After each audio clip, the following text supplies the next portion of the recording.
Hi, I'm Liz Corson, host of Suncoast Authors TV, where Florida authors go to talk about our books. I'm an award-winning Sarasota author of 13 books, most recently, Write American for the Successful Student. 9 of my 13 books are about American English punctuation and grammar, and my 14th book, Comma Common Sense, will be published in August of 2017. I grew up in Sarasota and attended Southside and Pineview schools. I blog about editing at editnation.com. With me today is Dr. Charles Burkhoff, author of the award-winning book Premedicated Murder. Thank you, Charles, for joining us today. Morning, Liz. Good morning. I wanted to ask you, the elephant in the room, which you and I discussed before we came on, is I wanted to ask you how old you were when Premedicated Murder was published. Can I refuse to answer that? You already said you'd answer, so go ahead and tell us. I think I was 83, close to 84. 83, as I recall. Okay, so 83. When it finally appeared, yeah. And this is your first novel? First novel. Okay, not first published work. I know Right. you had done some short stories and some articles, but this is your first full-blown published book. Yep. When did you start to get the hankering to publish a novel? And was it this novel or was it another novel? And how did that process evolve? I think the hankering goes way back, actually. I've always loved writing. As you know, I've written a lot of technical, scientific, medical, journal-like publications, patents, and short stories. But hovering in the background was always, gee, it would be fun to undertake a full-length novel.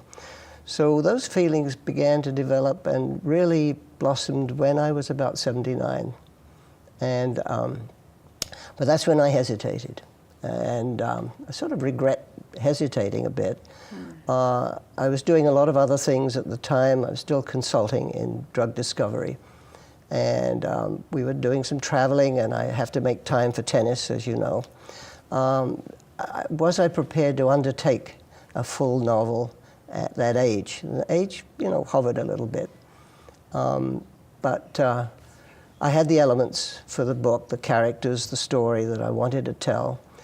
It needed a catalyst, the way I saw it. In my world of chemistry, of synthesizing a new drug, you get the ingredients, but unless you've got the catalyst, it might not happen. There's no reaction.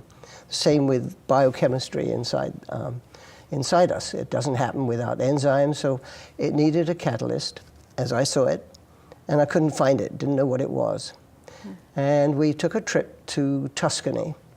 And the second day, we went to 2 places, Lucca and Siena, very beautiful places if you know them. Actually, they're very beautiful places even if you don't know them. But anyway, we were in Siena the second day, sitting in the garden looking over the hills of Tuscany, very beautiful, sipping Chianti. And at that moment, that was the moment that I decided I had to do this. I had to start. And starting seemed to be the issue. And so over those next few weeks, I roughed out 30 or 40 pages, and I knew I was committed. I thought, well, it's going to take months, maybe a year. Well, 3 years later and 130,000 words later, I had something like a finished manuscript. I thought. I was very naive, very naive. What surprised you about the process of finding that catalyst and then moving towards publication? What was the most surprising thing in your experience? I think it wasn't surprising, but I knew I had to keep redoing it again and again and again. Each chapter was probably written 20 times. And by the time I get to the 20th time, if it looks like the 5th time, I know it's time to move on and that I'm rediscovering the words. it took a long time. It took much longer than I thought. But at that stage, I really thought I'd finished it, and the surprise came then with a so-called completed manuscript. I found that there are so many funny bits in this body murder mystery, which is set in Sarasota. I was going to read a few, and then I kept turning down the edge of the page to remember that that was a funny bit. And the pages got more and more turned down. I thought I could take up the entire interview time just reading out loud the funny bits. But this is really not a very funny story. It's told in a very funny, humorous way. But really, tell us about the story that is in Premedicated Murder. Well, there are very serious issues involved, and the way I handle not only writing, but my own life is to see the humor in serious issues. I manage it better that way, whether it's health or personal problems or even bigger problems. So I had things I wanted to say. I wanted to talk about the misuse and abuse of prescription drugs and over-the-counter drugs. So that is a theme of sorts running through the book.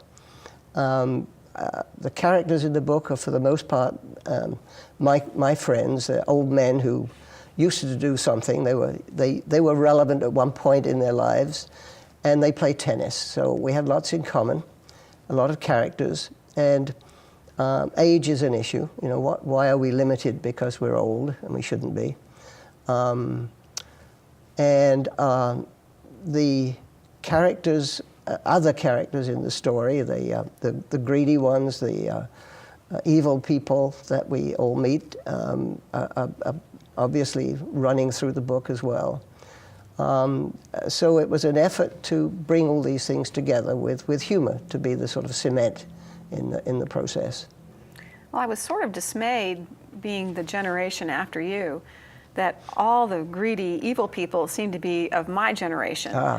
And I remember remarking about that and saying, can't we have somebody of my age who's actually a good person? No. But I don't recall that you ever actually made anyone who's younger a relatively good person. The only good people are the old ones. The old people are the good people. Yeah, absolutely. Oh, goodness. Absolutely. They've learned to be good. How much did you draw from your friends as far as the characters? Because I know there's a disclaimer at the beginning of the book, but you also do acknowledge pulling from some of your friends and their idiosyncrasies and personalities. Sure. How do you walk the fine line between really grabbing someone and just inserting him or her wholesale into your book, but then trying to find that fine line of making that person not a real person, but more of a figment of your imagination?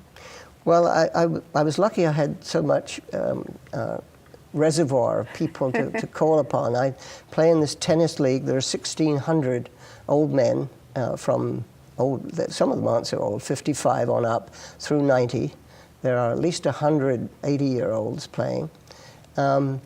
A lot of people, fascinating backgrounds, interesting people, and there was a lot to use and to reach out to.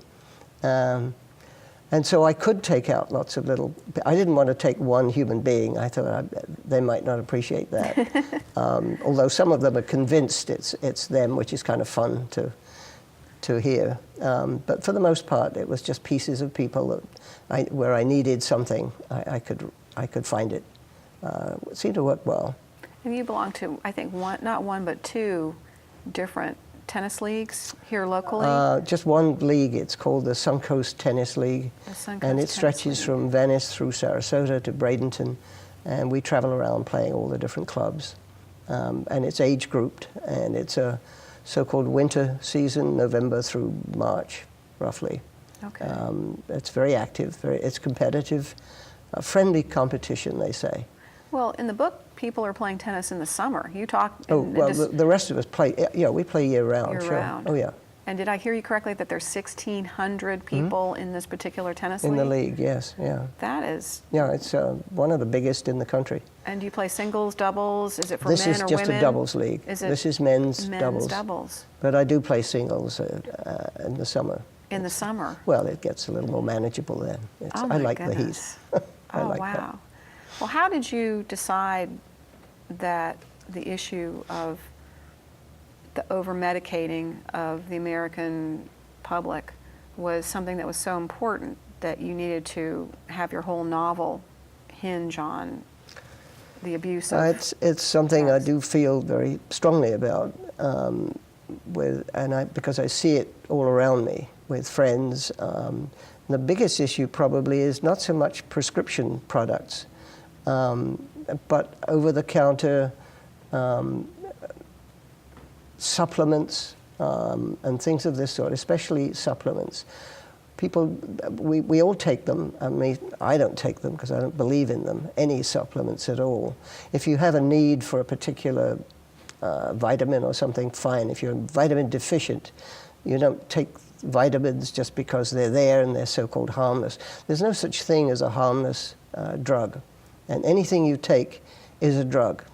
As long as it's expected to have a physiologic response, it's a drug, whether it's a vitamin, or as long as it's not a food, that is. You take it in your mouth, it's a drug. Anything but a food.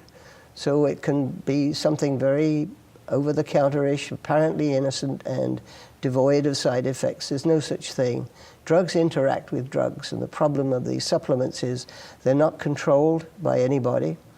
They may have adverse side effects. We don't know. They're not tested in the same way that a prescription product is tested. So there's a lot of reasons not to take these things. There's no proof in almost all of the instances that they do anything. They're absurdly expensive for what you're getting.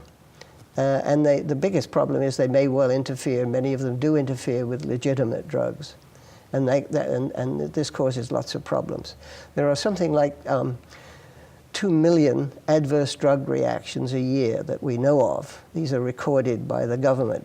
This is the United States? In the United States, 2 million a year. And of those 2 million, 100,000 people die unnecessarily of avoidable drug problems, which I think is a tragic figure to realize. It's terrible. And these are avoidable deaths. That's kind of astonishing because when you walk into a CVS or a Walgreens or even Publix, there is shelf after shelf after shelf of what I guess I would now characterize as a supplement. Well, most of them are, but it's difficult to control. There are now, we have about 3,000 known official approved drugs, about 3,000. There are 300,000 other products, over-the-counter supplements, additives of all kinds that it's overwhelming, and they're not controlled for the most part. So the message, do you feel, of premedicated murder was the pill of don't take supplements, but kind of cloaked in a humorous guise to get the message down? Yeah, I mean, we could go on a lot about drugs. I don't know that it's too productive. It's just that we overdo it as a country, and in fact, this is a global problem, obviously. And with that many deaths, avoidable deaths, that we shouldn't be doing this. This is your professional background, I believe. This is the doctor part of Dr. Charles Brokaw. Your background's in chemistry? In chemistry, but I spent my life in the drug industry and drug discovery, drug development. So, if you know your way around drugs, you know what to avoid and what makes sense. And it doesn't always make sense. So it's a problem. You know, you had a lot of sex in premedicated murder. I know this is a family Personally, show. Or you're just well, in the no, book? I'm talking about the book. I'm talking about the book. Just thought I'd check. Yes, and even though this is a family show, I thought I would touch on that because I found that very interesting, and there was a lot. And why did you feel that was part of the story? I just think it added another element of humor, frankly. That was the point, you know. I think we've become so used to seeing in books those sorts of, I don't know if they're side activities, but they go on all the time. And I thought it gave it some juice, it gave it some fun, and I thought it might be a problem for women to read, but women I've talked to said, oh no, they enjoyed it. So if it's enjoyable, that's great. I guess it deserved a place. And the way it was characterized, for the most part, was so funny. Right. That I hope so. It was hysterical to read and just a lot of fun. I was very much taken too with your book cover, and I was hoping you could talk a little bit about the process of thinking through how you wanted to present your book to the public. Let me just show everyone, because this is the cover of Premedicated Murder, and one thing I really love about it is that the whole cover is of a piece. It's all one large piece of art, basically, with the back matter and then the type on the front, and even the spine gets into the action. So how did you come up with this very engaging and attractive cover? I like to think my writing is offbeat, and I wanted to reflect that in the cover. So the subject matter, it's all very relevant, the bottle, the body, the scene. In fact, in the cover, and I had fun with that, is embedded 12 clues, 12 objects, 12 pieces of the cover. And I have a list of clues. So that the idea is, if you want to play the game, you look at the clue and you've got to find it in the cover. And Can you give us an example? Yeah. You look at the one clue is a social network. So you should look at the cover.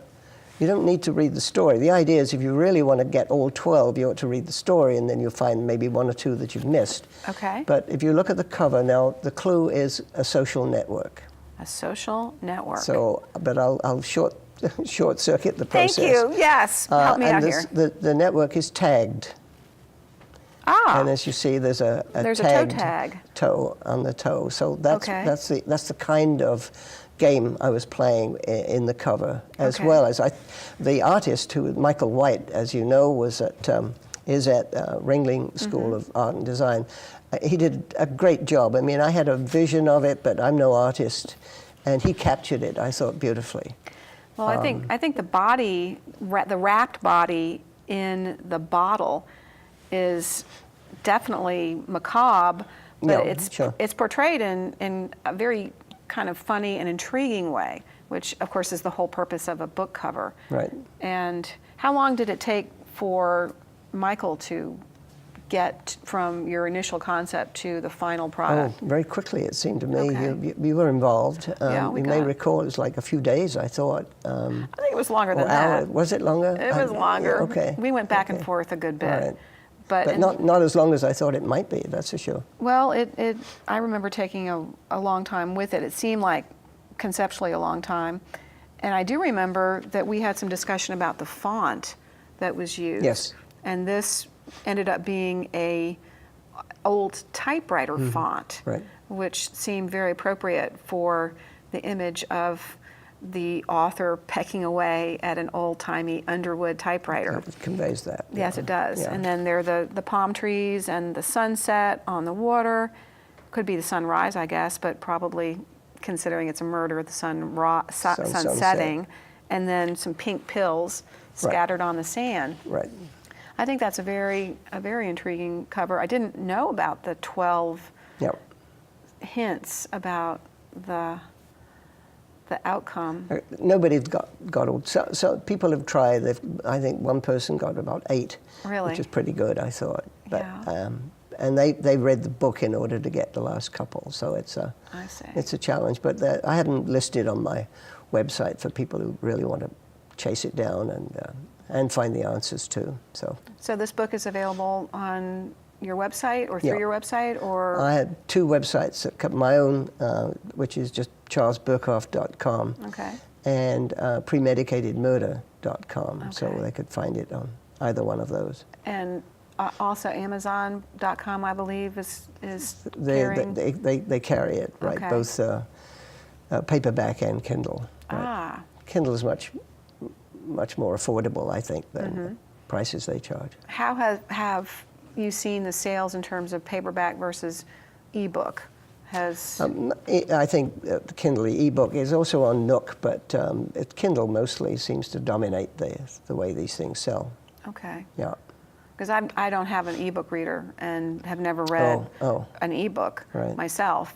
I like paper. Well, I do, but it's so convenient to have them all on Kindle. You can adjust the size of the type and the color, the brightness of the screen. It really is impressive what you can do with those things.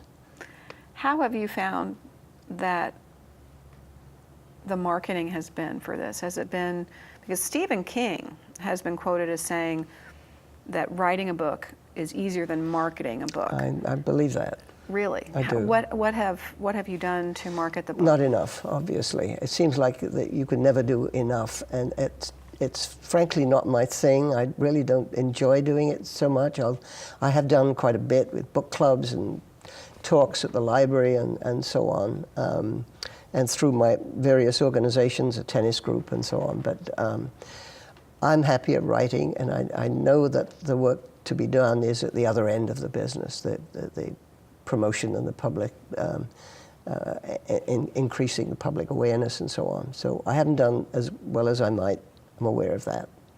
But it's a choice I made, so I'm okay with that. How have you gotten traction? Do you call groups and offer to speak? What do you... I've done some of that. I've done some. Mm-hmm. I gave an interesting, potentially an interesting talk, I think, at the Sarasota Memorial Hospital. There's a prostate group. It's actually called a man-to-man program. It deals mostly with urologic diseases. And the title of the talk was Premedicated Murder and Drug Interactions, because they really is closely linked. And so that was one recent thing I did a couple of weeks ago, actually, to not necessarily to promote the book. Actually, I was more interested in promoting the problems of drug interactions. That was a group that did need some help. We all need some help. And so you brought your books, so, yeah, and they were available for sale? Yeah. But I'm sure I could do a lot more. Well, I have to admire you for taking on this project and moving forward with what I understand is a second book. How is that coming along? Well, I brought this for you today. You haven't seen it yet. This is a manuscript of my. By the way, when I was asked when I finished Premedicated Murder, a common question was, "What are you working on now?" And I usually say, "Well, for my second book, and it seemed so inadequate when I started to say that. So I changed it, and I said, well, I'm working on my 14th book. And really? But then I had to explain there was no book 2 through 13. That was the title of the book, my 14th book. That's the title. So now I can legitimately say I'm working on my 14th book. Right. I thought that sounded better. Oh my goodness. So, but no, seriously, this is seriously, folks. This is a book on the London Blitz. I was in London during the whole of the Blitz, and I thought it would be a great experience, and it was, to write the 6-year span for those of us in London that I experienced since I was there. I didn't miss a single bomb or a single anything. Fortunately, they missed me because I came back and can talk about it. But so this is my second project, though, and I have a couple of others that I'm juggling. One is. Well, hang on one second, because sure. I want to continue to talk about this for a second, because when we started the process of premedicated murder, you had mentioned to me that there might be a story in the Blitz and your Blitz experiences. And I remember encouraging you, do you think that having the first book, Premedicated Murder, under your belt gave you a certain amount of confidence? Absolutely, sure, absolutely. It also took to me about time, that I was old then, I'm older now, and I'm going to be older, I hope, in the future. So now, I shouldn't put it off any longer. I don't need to put it off. I've done this, I can do it again. Sure, absolutely. Okay, so the process was familiar. You felt like you had done, I think, a great job. You won an award, I see, with your 2 awards, actually. 2 awards. 2 awards. Let me... First book, first novel, right out of the gate, 2 awards. Right, for the humor was 1 award, and the other one was for adult fiction. Okay. Maybe it's all that sex bit that made it fall into the adult category, but it wasn't a child's book. So Okay. no children's book. So yeah, I was very proud of that. okay. And that was also great. must lend a lot of momentum to the process of you considering a second project. No, I really believe in my own writing. Okay. So I didn't need, I did need some assurance that others might like it. I write for me and I enjoy it. I reread this, not the whole thing, but I read chapters and I can still chuckle over some of the stuff. But to be able to take it through to the point of publication, that was a new experience. I needed that assurance, that confidence.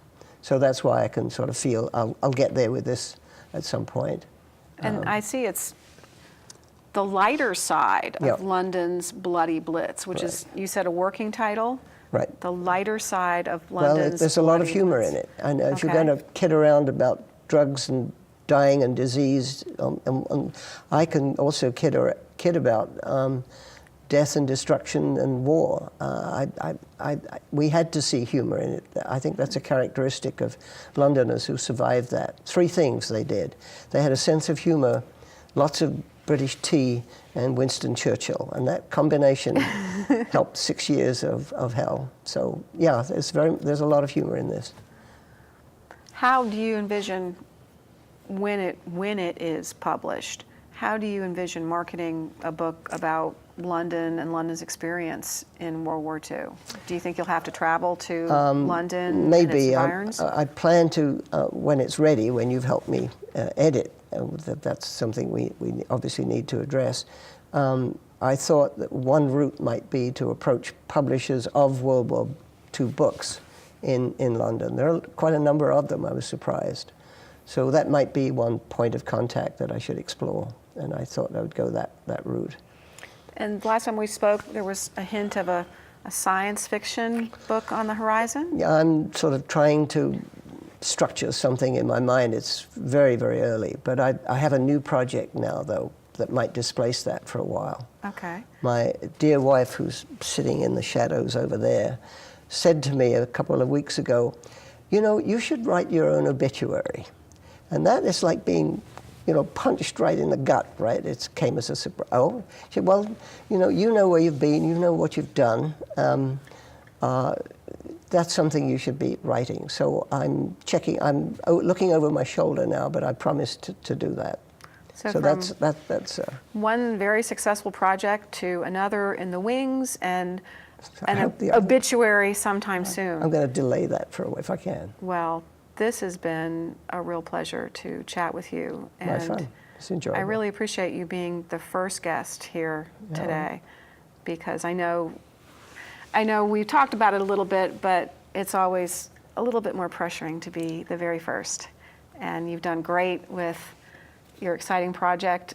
More exciting projects are in the wings, and I wish you every success. Thank you, Liz. I enjoyed it. It was a fun thing. Thank you very much. Great experience. Well, thank you very much for joining us today for Suncoast Authors TV, and many thanks to Manatee Educational Television for its generous support of Florida authors and to its wonderful staff. Please join me next time when we interview another great local author on Suncoast Authors TV. Until then, goodbye and good writing.